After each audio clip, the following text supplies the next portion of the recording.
Look at this place. Try hard not to be amazed. It's impossible. It's impossible. Take it in and be blown away by what you see. It's incredible, beautiful, colorful, and everything you'll ever need.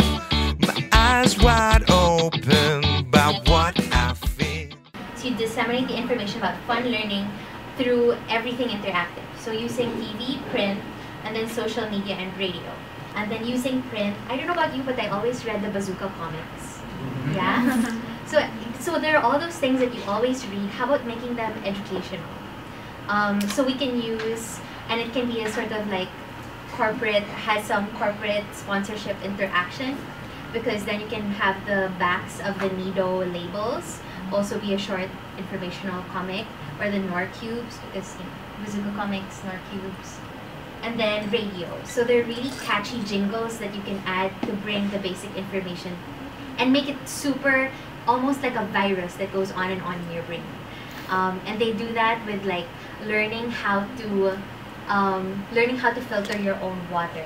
And you can actually teach that through a jingle. So if you can teach fun, play, and maybe even like basic ABCs through a jingle, then that makes it a virus. Right now they're hiring, they're not hiring, they're recruiting volunteer teachers at 3,000 pesos a month, with the requirement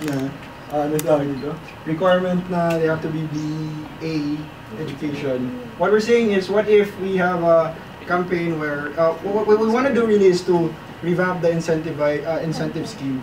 And essentially, what if, Brother Armin, if you're listening, what if you team leaders lang yung BA education, but the volunteers under the teams could be anyone, because you know, anyone, not even anyone, but a lot of people who aren't necessarily degree holders would actually teach preschool.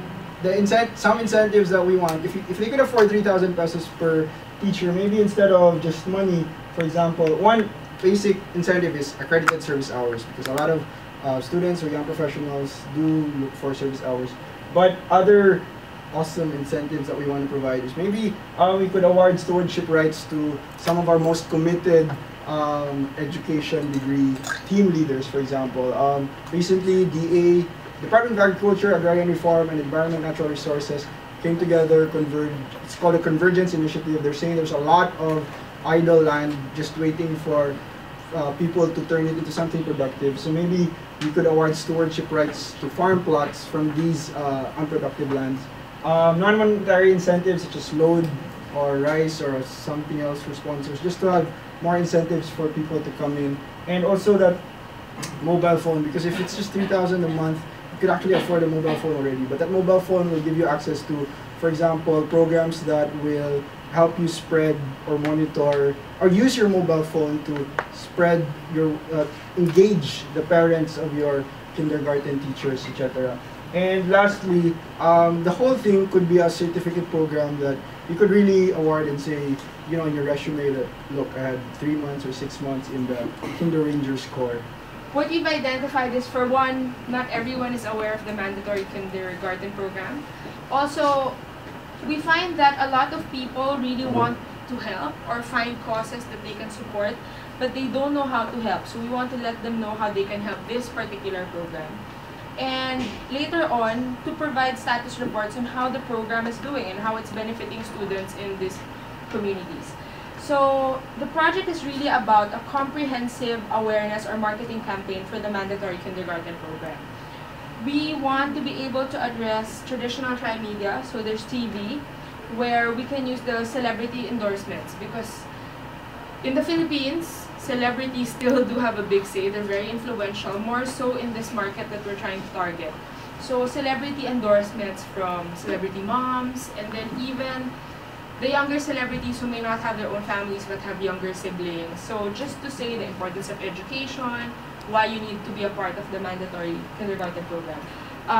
And educational shows and even just segments. Of course, now we have the Knowledge Channel, but then if we could have other networks getting in on the project and just allotting, let's say, 10-15 minutes for a program before the siesta just to promote reading or basic knowledge about numbers and all that. And then for radio, radio programs, of course, promoting the program.